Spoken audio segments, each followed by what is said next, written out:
பேச்சுவார்த்தைகளை நடத்தியதற்கு பிறகு சற்று நேரத்துக்கு முன்பதாக பாகிஸ்தான்ல இருந்து ஈரானுடைய வெளிவிவகார அமைச்சர் கிளம்பி மஸ்கட்டுக்கு போய்கிட்டு இருக்கிறார், ஒமானுக்கு போய் கொண்டிருக்கிறார்.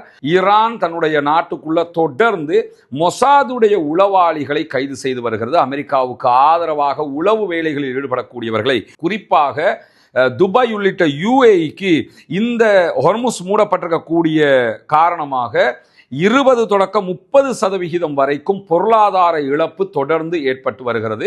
அதாவது அணு ஆயுதத்தை அந்த ஆண்டுகள் தயாரிச்சிருவாங்க. எனவே இனிமேல் ஈரானை அணு ஆயுதம் தயாரிப்பதை விட்டும் யாரும் தடுக்க முடியாது, தவிர்க்க முடியாத ஒரு நிலை உருவாகி இருக்கிறது என்கிற சூழல் தற்போது பரபரப்பாக மாறிக்கொண்டிருக்கக்கூடிய நிலையில தான்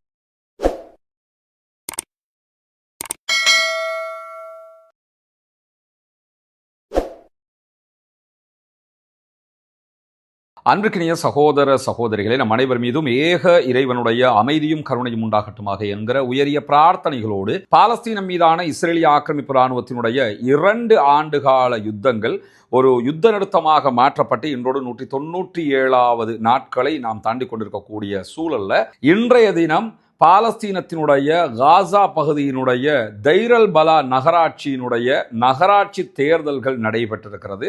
கிட்டத்தட்ட 70,000 பேர் வாக்களிப்பதற்கு தகுதி பெற்றிருந்தாலும் 50,000க்கு உட்பட்டவர்கள் தான் வாக்களிப்பிலே பங்கு பெற்றிருக்கிறார்கள் என்கிற செய்திகள் வெளியாகி இருக்கிறது.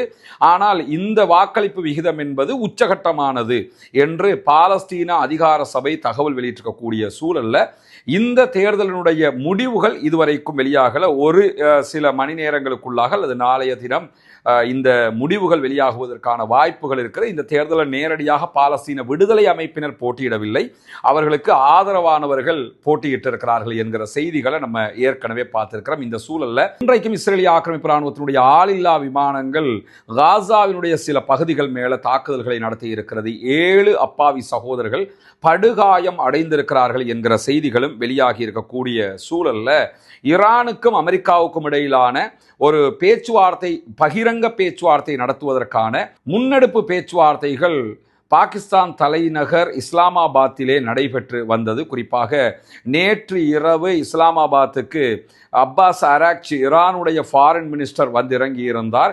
இன்றைய தினம் பாகிஸ்தானுடைய பிரதமர் ஷபாஸ் ஷரீஃபை சந்தித்து பேசியிருந்தார். அதேபோன்று பாகிஸ்தானுடைய இராணுவ தளபதி ஆசிம் முனீரையும் சந்தித்து பேச்சுவார்த்தை நடத்தியிருந்தார். பேச்சுவார்த்தைகளை நடத்தியதற்கு பிறகு சற்று நேரத்துக்கு முன்பதாக பாகிஸ்தான்ல இருந்து ஈரானுடைய வெளிவிவகார அமைச்சர் கிளம்பி மஸ்கட்டுக்கு போய்கிட்டு இருக்கிறார், ஒமானுக்கு போய் கொண்டிருக்கிறார். ஓமான்ல இருந்து பேச்சுவார்த்தைகளை முடித்ததற்கு பிறகு அவர் ரஷ்யாவுக்கு போவார் என்கிற செய்திகள் வெளியாகி இருக்கிறது. இப்படியான சூழல்ல இன்றைய தினம் ஈரான் தன்னுடைய நாட்டுக்குள்ள தொடர்ந்து மொசாதுடைய உளவாளிகளை கைது செய்து வருகிறது. அமெரிக்காவுக்கு ஆதரவாக உளவு வேலைகளில் ஈடுபடக்கூடியவர்களை கைது செய்து வருகிறார்கள். அந்த அடிப்படையில் மூத்த மொசாத் உளவாளி ஒருவனையும், அதே போன்று ஈரானுக்கு எதிராக இஸ்ரேலுக்கு ஆதரவாக உளவு வேலைகளில் ஈடுபட்டதாக கூறி 15 மிக முக்கியமான ஆதரவாளர்கள் உளவாளிகளையும் இவனோடு சேர்த்து தட்டி தூக்கி இருக்கிறது ஈரான் என்கிற செய்திகள் வெளியாகி இருக்கிறது. ஈரானுடைய உளவுத்துறை, IRGCயினுடைய உளவுத்துறை இந்த செய்திகளை வெளியிட்டிருக்கிற அதே நேரத்தில் ஈரானின் பல பகுதிகளிலும் சுற்றி வளைப்பு தேடல்களை ஈரானுடைய IRGC தொடர்ந்து முடுக்கிவிட்டிருக்கிறது. ஓரிரு நாட்களுக்குள்ளாக 240க்கு மேற்பட்டவர்கள் கைது செய்யப்பட்டிருக்கிறார்கள். இன்றைய தினமும் இஸ்ரேலுக்கு உளவு பார்த்த குற்றச்சாட்டில் ஒருவன் பட்டிருக்கிறான். ஈரானை பொறுத்தவரையில் நாட்டுக்கு தேச துரோக வேலையில் யாராவது ஈடுபட்டாங்கன்னா அவங்களை உடனடியாக தூக்கிலே தொங்க விடுகிற வேலையை ஈரான் செய்து கொண்டிருக்கிறது. மேபி இந்த 15 பேரும் ஓரிரு நாட்களுக்குள்ளாக தூக்கு தண்டனையை அனுபவிக்க வேண்டி வரும். ஈரான் அதற்கான சட்ட ஏற்பாடுகளை செய்கிறோம் என்கிற செய்திகளை வெளியிட்டிருக்கிறார்கள். இப்படியான சூழல்ல ஈரானுக்கும் அமெரிக்க இஸ்ரேலுக்கும் இடையில் ஏற்பட்ட இந்த மாபெரும் மோதல், ஈரானை இலக்கு வைத்து அமெரிக்காவும் இஸ்ரேலும் நடத்திய இந்த யுத்தத்தில் ஈரான் பதிலடி தாக்குதல்களாக அமெரிக்கா இஸ்ரேலிய தளங்கள் மீது தாக்குதல்களை நடத்தியிருந்தார்கள். குறிப்பாக இஸ்ரேல் மேலே அகோரமான தாக்குதல்களை நடத்திய ஈரான், அதே நேரம் அமெரிக்காவினுடைய தளங்களாக இருக்கக்கூடிய மத்திய கிழக்கில் இருக்கிற துபாய், கத்தர், பஹ்ரைன், குவைத், சவுதி அரேபியா உள்ளிட்ட நாடுகளுடைய தளங்கள் மேலே தாக்குதல்களை நடத்தியிருந்தார்கள். அதை தாண்டி ஹொர்முஸ் நீர்நிலையை இந்த நிமிடம் வரைக்கும் ஈரான் பிளாக் பண்ணி வச்சிருக்கிறாங்க, மூடி வச்சிருக்கிறாங்க. இந்த ஹொர்முஸ் மூடப்பட்டிருப்பதால் மத்திய கிழக்கில் இருக்கக்கூடிய குறிப்பாக வளைகுடா நாடுகள் மிக கடுமையான பொருளாதார பாதிப்புக்கு உள்ளாகி வருகின்றன என்கிற செய்திகள் வெளியாகி இருக்கிறது. அதிலும் இந்த கல்ஃப் கண்ட்ரிஸை நீங்கள் எடுத்துக்கிட்டீங்கன்னா, கல்ஃபில் Saudi Arabia plus Oman gulf கண்ட்ரிஸுக்குள்ளே வர மாட்டாங்க. ஆனால் அவங்க இணைச்சி தான் வச்சு கல்ஃப் என்ற கண்ட்ரிஸுக்குள்ளே இணைச்சி வச்சிருக்கிறாங்க. கல்ஃப்னு பார்த்தீங்கன்னா அவங்க வர மாட்டாங்க. ஆனால் நாங்களாம் கல்ஃப் கண்ட்ரிஸுங்கிற ஒரு கோலேஷனுக்குள்ளே வரும்போது ஓமானையும் சேர்த்துக்கிடுவாங்க. ஓமான் ப்ளஸ் சவுதி அரேபியா இந்த ரெண்டையும் தவிர்த்து மற்ற எல்லா நாடுகளுமே கல்ஃப் கண்ட்ரிஸுக்குள்ள கடுமையான பொருளாதார இறுக்கத்திற்கு தள்ளப்பட்டிருக்கிறார்கள். வருவாய் இன்மையை அவர்கள் சந்தித்து வருகிறார்கள். ஓமானை பொறுத்தவரையில் ஓமான் நேரடியாக ஹொர்முஸுக்குள்ள வரமாட்டாங்க. அதனால் அவர்களுடைய எண்ணெய் ஏற்றுமதி வளமை போன்று நடைபெற்று வருகிறது. சவுதியை பொறுத்தவரையில் சவுதியினுடைய பெரும்பாலான பகுதிகள் ஹொர்முஸுக்குள்ள வராது. 30% தான் பெரும்பாலும் ஹொர்முஸுக்குள்ள வரும். மற்ற பகுதிகள் எல்லாமே செங்கடல் பார்டரில் தான் அவங்க பிஸ்னஸ் பண்ணுவாங்க. எனவே சவுதிக்கும் இது பெரிய அளவில் இழப்பு கிடையாது, 30% இழப்பு தான் இருக்கிறது.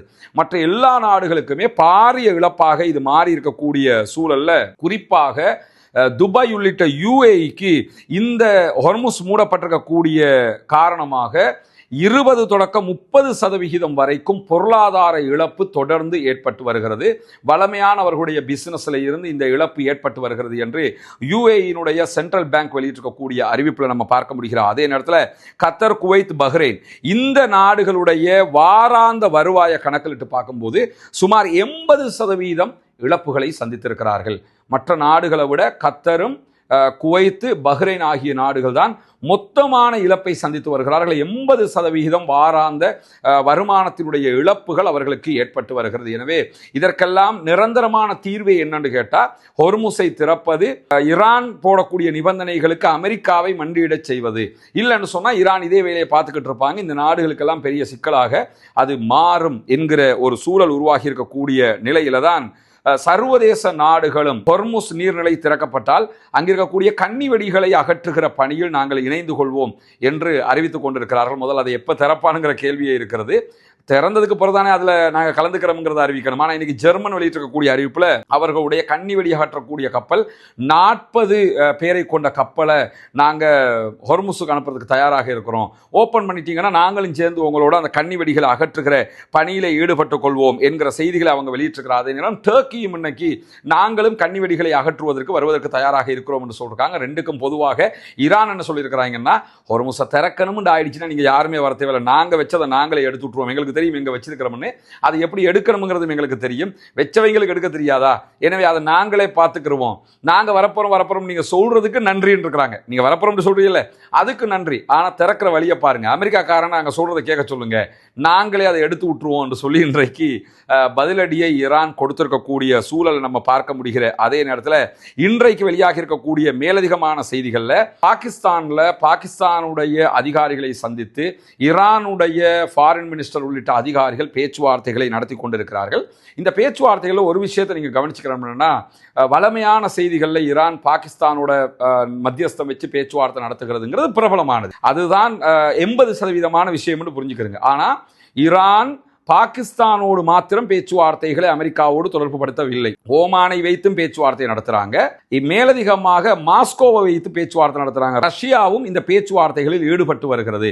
ஏன்னா ஈரானை பொறுத்தவரையில் ஈரான் காலாகாலமாக கடைபிடிக்கிற ஒரு வழிமுறை இருக்கிறது. ஈரானும் அமெரிக்காவும் நடத்துகிற பேச்சுவார்த்தைகளில் 180% செய்திகளை வெளியே சொல்ல மாட்டாங்க. என்ன பேசியிருக்கிறோம், என்ன எக்ரிமெண்ட்டுக்கு போகிறோம், என்ன மாதிரி செய்ய போகிறோம்ங்கிறத சொல்ல மாட்டாங்க என்று சொல்கிறது அல் ஜசீரா இன்றைக்கு தன்னுடைய செய்தி தொகுப்பில். அவர்கள் சொல்லும்போது தான் மேலதிகமாக என்ன சொல்கிறாங்கன்னா, எனவே என்னென்ன ஒப்பந்தம் இதில் வரப்போகுதுங்கிறத அவங்க சொல்கிறது தான் மொத்தமான செய்தின்னு நம்ம புரிஞ்சுக்கிற முடியாது. அவங்க சொல்லாத செய்திகளும் இருக்கிறது. காரணம் என்ன, பாகிஸ்தான் மெயினான பேச்சுவார்த்தை நடத்துகிறது, அதே நேரம் ஓமானும் சில பேச்சுவார்த்தைகளை நடத்துகிறது, அதே போன்று மாஸ்கோவும் சில பேச்சுவார்த்தைகளை நடத்துகிறது என்கிற செய்திகள் வெளியாகி இருக்கு. அதனால தான் பாகிஸ்தானுக்கு போய் பேசிட்டு அடுத்ததாக ஓமானுக்கு போறாங்க, ஒமான்ல இருந்து கிளம்பி ரஷ்யாவுக்கு போறாங்க.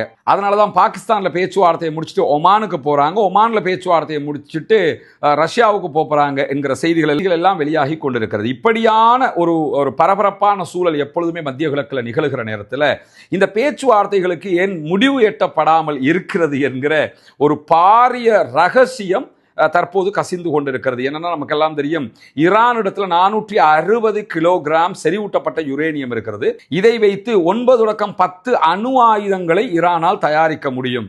எனவேதான் அந்த செறிவூட்டப்பட்ட யுரேனியத்தை எங்க கிட்ட தந்துருங்க, நீங்க அதை வச்சுக்கிற கூடாதுன்னு அமெரிக்கா கேட்டுக்கிட்டே இருந்தா. இதை கேட்டுக்கிட்டு தான் 2025 ஜூன் மாதம் அவ்வளவு பெரிய அட்டாக் பண்ணினாங்க. அட்டாக் பண்ணி செறிவூட்டப்பட்ட யுரேனியத்தை நாங்கள் அழிச்சிட்டோம் அப்படின்னு சொன்னாங்க. ஆனா இந்த யுத்தத்தை ஆரம்பிக்கும் போது அது அழிக்கப்பட்டதை சொல்லிக்கிட்டு இருந்தவங்க அதை அழிக்கிறதுக்கு தான் திரும்ப யுத்தம் பண்றோம்னு சொன்னாங்க.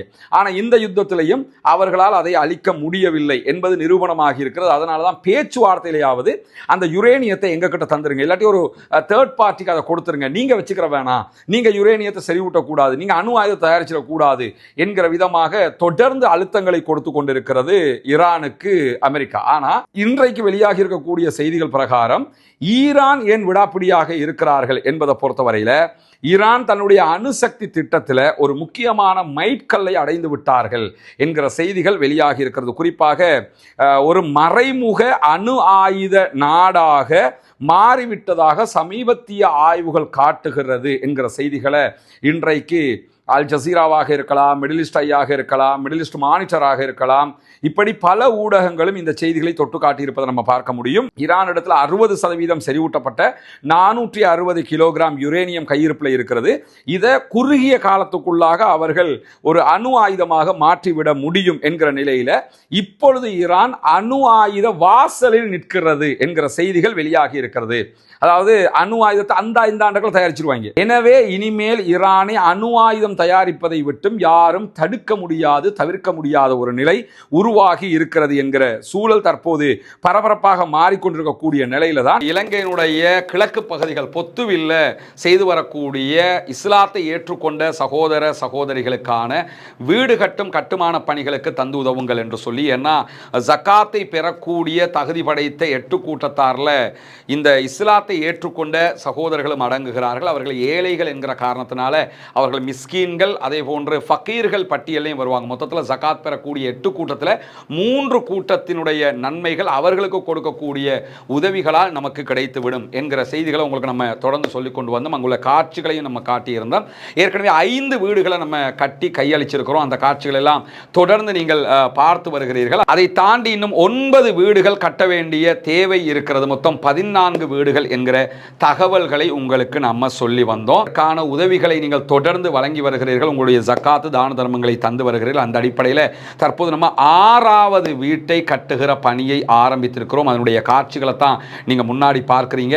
நீங்கள் தரக்கூடிய உதவிகளை கொண்டுதான் மக்களுக்கு தேவையான ஏழை எளிய மக்களுக்கு உரிய எல்லா காரியங்களையும் நம்ம பண்ணி வர்றோம். தித்வா புயலுக்கான பணிகளாக இருந்தாலும் சரி, அதற்கு பிறகு வாட்டர் டேங்கை நம்ம ஓப்பன் பண்ணி கொடுத்ததாக இருந்தாலும் சரி, மற்ற எல்லா பணிகளும் நீங்கள் தரக்கூடிய ஜக்காத்து தான தர்மங்களை கொண்டு ஏழைகளுக்கு முறையாக செய்யப்பட்டு வருகிறது என்பது உங்களுக்கு தெரியும். அந்த அடிப்படையில் தான் தற்போது அல்ஹம்துலில்லாஹ் 6வது வீடை கட்டுகிற பணியை நம்ம ஆரம்பிச்சிருக்கிறோம்.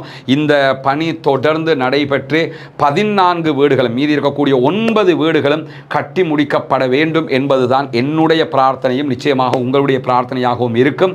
எனவே இந்த பணியை சிறப்பாக முடிப்பதற்காக தொடர்ந்தும் உங்களுடைய உதவிகளை வாரி வழங்குங்கள் என்கிற கோரிக்கையை இந்த இடத்திலே முன்வைத்துக் கொள்கிறேன். ஈரானுடைய இந்த தொழில்நுட்ப வளர்ச்சிங்கிறது அந்த நாட்டை இனிமேல் ஒரு சாதாரண ராணுவ சக்தியாக அமெரிக்காவால் பார்க்க முடியாது. ஏன் நார்த் கொரியா மேல அட்டாக் பண்ணாம இருக்கிறாங்கன்னா, நார்த் கொரியாட்ட அணு ஆயுதம் இருக்கிறது. பாகிஸ்தான் மேல சண்டை பிடிச்சாலும் அப்படி நார்மலா 2 நாடும் போய்க்குது எதுக்குன்னு கேட்டா, பாகிஸ்தான்டையும் அணு ஆயுதம் இருக்குது, இந்தியாட்டையும் அணு ஆயுதம் இருக்குது. அதே மாதிரி ரஷ்யாவாக இருக்கலாம் அல்லது பிரான்ஸாக இருக்கலாம், அதே போன்று பிரித்தானியாவாக இருக்கலாம். இவங்கள்ட்ட 9 நாடுகள் கிட்டத்தட்ட அணு ஆயுதம் வச்சுக்கிட்டு இருக்கிறாங்க. 10வதாக இஸ்ரேல் வச்சுக்கிட்டு இருக்கிறாங்க. ஆனால் இஸ்ரேல் எங்கள்கிட்ட அணு ஆயுதம் இருக்குன்னு சொல்றதும் இல்லை, இல்லைன்னு சொல்லி மறுக்கிறதும் இல்லை. இப்பொழுது இந்த 10வது இடம் இஸ்ரேல் என்று வச்சுக்கிட்டீங்கன்னா 11வது இடமாக ஈரான் மாறி இருக்கிறது. எனவே ஈரானோடு இனிமேல் சண்டையிடுவது என்பது சாதாரணமான விஷயம் கிடையாது. இந்த மாதிரியான ஒரு நிலை உருவாகி இருக்கிறதுனால இப்ப அமெரிக்கா தன்னுடைய கொள்கைகளையே மாற்றிக்கொள்ள வேண்டிய நிர்பந்தம் உருவாகி இருக்கிறது. இந்த பேச்சுவார்த்தை இழுபறிக்கு மிக முக்கியமான காரணம் என்று சொல்றாங்க. அமெரிக்காவினுடைய அரசு ஈரான் பற்றிய தன்னுடைய கொள்கையை முழுமையாக மாற்றி அமைக்க வேண்டிய நிர்பந்தத்துக்கு தள்ளப்பட்டிருக்கிறது. குறிப்பாக இனிமேல் அணு ஆயுதம் தயாரிக்கவே மாட்டோம் என்று ஈரான் சொன்னாலும் அவங்க வாசலுக்கு வந்துட்டாங்க, கன்ஃபார்மா தயாரிச்சிருவாங்க. இனிமே ஈரானோட சண்டை பிடிச்சு அதை அழிக்கிறதுங்கிறது அசாத்தியமானது. ஈரானுடைய அணுசக்தி திறனை இனி மறுக்க முடியாத ஒரு பேருண்மையாக அமெரிக்கா ஏற்றுக்கொள்ள வேண்டிய நிலை உருவாகி இருக்கிறது. அதனால இப்ப நடக்கிற பேச்சுவார்த்தைகளை தற்காப்பு அதே போன்று பேச்சுவார்த்தை முறைகள் மூலமாக ஒரு மிடில் நிலைக்கு ஈரானை கொண்டு வர்றதுக்கு தான் அமெரிக்கா தடுமாறி கொண்டிருக்கிறாங்க. குறிப்பாக ஈரான் இந்த நிழல் அணு ஆயுதத்தை பெற்றுக்கொண்டிருக்கக்கூடிய காரணத்தினால வளைகுடாவில் ஒரு நிழல் அணு ஆயுதம் கொண்ட பாரிய ஆயுத சக்தி கொண்ட ஒரு நாடாக தற்போது ஈரான் மாறி இருக்கிறது. இது வளைகுடா நாடுகளுக்கு ஒரு பெரிய பிரச்சனை என்னன்னா, அவங்கள்ட்ட அணு ஆயுதம் கிடையாது, ஈரான்ட்ட இருக்குதுங்கிறது. எல்லாத்துக்கும் மேல அமெரிக்காவுக்கு ஒரு பெரிய தலையடியாக மாறிடுச்சு. சும்மா இருந்திருந்தா கூட அவங்க சும்மா இருந்திருப்பாங்க. யுத்தம் பண்ணுகிறோம் பேர் வழி என்று சொல்லி அவங்களை அணு ஆயுதத்தை தயாரிக்கிற இடத்துக்கு கொண்டு வந்து விட்டுட்டாங்க. எனவே இனிமேல் ஈரானை அணு ஆயுதம் அற்ற நாடு என்கிற இடத்துல வச்சு பார்க்க முடியாது. அவர்கள் ஒரு நிழல் அணு ஆயுதத்தை தயாரித்து விட்டார்கள். அப்படின்னா நிழல் அணு ஆயுதம் என்னன்னா, அணு ஆயுதத்தில் வாசலுக்கு வந்துட்டாங்க, அடுத்த அணு ஆயுதம் தான். எனவே அவங்க இனிமே அவங்க பின்வாங்க. அதனால தான் எத்தனை பேர் செத்தாலும் பரவாயில்லை, எவ்வளவு இழப்பு வந்தாலும் நாங்கள் விட்டு கொடுக்க மாட்டோம்ங்கிறாங்க. அவ்வளவு தூரம் வந்துட்டு நம்ம மேலே யுத்தம் பண்ணினாங்கிறதுக்காக விட்டுட்டு போவானா? அதை கையில் வச்சுக்கிறதுக்கு தான் பார்ப்போம். அந்த ஏற்பாடுகளை தற்போது ஈரான் உச்சமாக செய்து கொண்டு இருக்கிறது. கடந்த ஜூன் மாதம் 2025 அமெரிக்கா ஈரான் மேலே தாக்குதல் நடத்தியது. பிறகு இந்த பிப்ரவரி மாதம் 28 தாக்குதல்களை ஆரம்பித்து 40 நாட்கள் யுத்தம் செய்தும் ஈரானுடைய அணுசக்தி வல்லமையை அவர்களால் அளிக்க முடியாமல் போய்விட்டது. ஈரான் தன்னுடைய தலைவர்கள் என்று பல பேரை இழந்தாலும் தொழில்நுட்ப வல்லமையை இழக்கவில்லை, தொழில்நுட்ப வல்லமையை பாதுகாத்து கொண்டது. அதே போன்று அணு ஆயுத வல்லமை கொண்ட நாடாக மாறுவதற்குரிய வாசலுக்கு வந்துவிட்டது. அமெரிக்கா இனி ஈரானை அச்சுறுத்துவதை விட என்ன பண்ணலாம் என்று சொல்லி சொன்னா, மிடில் ஈஸ்ட் மானிட்டர் சொல்லக்கூடிய ஒரு செய்தியில் என்ன சொல்றாங்கன்னு கேட்டா, இதற்கு பிறகு அணுசக்தி சமநிலையை பேணக்கூடிய ஒரு நாடாக ஈரானை வைத்துத்தான் அமெரிக்கா ஈரானை அணுக வேண்டியிருக்கிற நியூக்ளியர் பேலன்ஸான ஒரு நாடாக தற்போது ஈரானை அவர்கள் அணுக வேண்டிய நிர்பந்தத்திற்கு தள்ளப்பட்டிருக்கிறார்கள். இனிமேல் அவர்களால் ஒன்றும் செய்ய முடியாத இக்கட்டு உருவாகி இருக்கிறது என்கிற செய்திகள் வெளியாகி இருக்கு. அதனால தான் இந்த பேச்சுவார்த்தை முழுவதுமாக ஒரு பாரிய இழுபறியாக மாறி இருக்கிறது. இல்லைன்னு சொன்னால் என்னைக்கோ இது முடிஞ்சிருக்க வேண்டியது என்றுதான் ஆய்வாளர்கள் சொல்லுகிறார்கள். எனவே எதை தடுக்கணும்னு யுத்தம் பண்ணாங்களோ அதை உண்டாக்கி விட்ட ஒரு வேலையை ட்ரம்ப் பண்ணியிருக்கிறாரு. ட்ரம்ப் இந்த யுத்தத்தை ஆரம்பித்து செஞ்சதெல்லாமே தேவையில்லாத ஆணிகளை பிடிங்கினது தான். சும்மா இருந்த அரபு நாடுகளுக்கு அடி வாங்கி கொடுத்தது, சும்மா இருந்த ஈரானை உசுப்பேத்தி விட்டது, ஹொர்முஸை மூட வச்சது, அவங்களோட பலத்தை உலகத்துக்கு காட்டினது. அமெரிக்காக்காரன் தான் உலகத்தில் எல்லாமே என்று உலகத்துக்கே பயம் காட்டிக்கிட்டு இருந்தவங்க இவங்கெல்லாம் டம்மி பீஸ்ன்னு ஈரானை வச்சு அமெரிக்காவை டம்மி ஆக்கினது. இந்த மாதிரி வேலைகளைத்தான் அமெரிக்க அதிபர் டொனால்ட் ட்ரம்ப் செய்திருக்கிறார் என்கிற செய்திகள் தான் இன்றைக்கு வெளியாகி இருக்கிறது. பொறுத்திருந்து பார்ப்போம் என்னவெல்லாம் நடக்கிறது என்பதை. இந்த நியூக்ளியர் தொடர்பான மேலதிகமான செய்திகளையும் அடுத்தடுத்து வரக்கூடிய செய்திகளோடு உங்களுக்கு இணைத்து தருவதற்கு தயாராக இருக்கிறோம். ஆக்கிரமிப்புகள் ஓய வேண்டும், ஆக்கிரமிப்பாளர்கள் ஓய வேண்டும், ஆக்கிரமிப்புகள் ஓய்ந்து ஆக்கிரமிப்பாளர்களும் ஓய்ந்து உலகம் முழுவதும் அமைதி திரும்ப வேண்டும் என்கிற பிரார்த்தனைகளோடு காசா அப்பாவிகள் மீதான தாக்குதல் நிறுத்தப்பட வேண்டும், லெபனான் அப்பாவிகள் மீதான தாக்குதல்கள் நிறுத்தப்பட வேண்டும், ஈரான் அப்பாவிகள் மீதான தாக்குதல்களும் ஆக்கிரமிப்புகளும் நிறுத்தப்பட வேண்டும் என்கிற உயரிய பிரார்த்தனைகளோடு ஆக்கிரமிப்பாளர்களுக்கு எதிராக தொடர்ந்தும் ஜனநாயக ரீதியாக குரல் எழுப்புவோமாக வாகிறது. அல்ஹம்துலில்லாஹி ரப்பில் ஆலமீன்.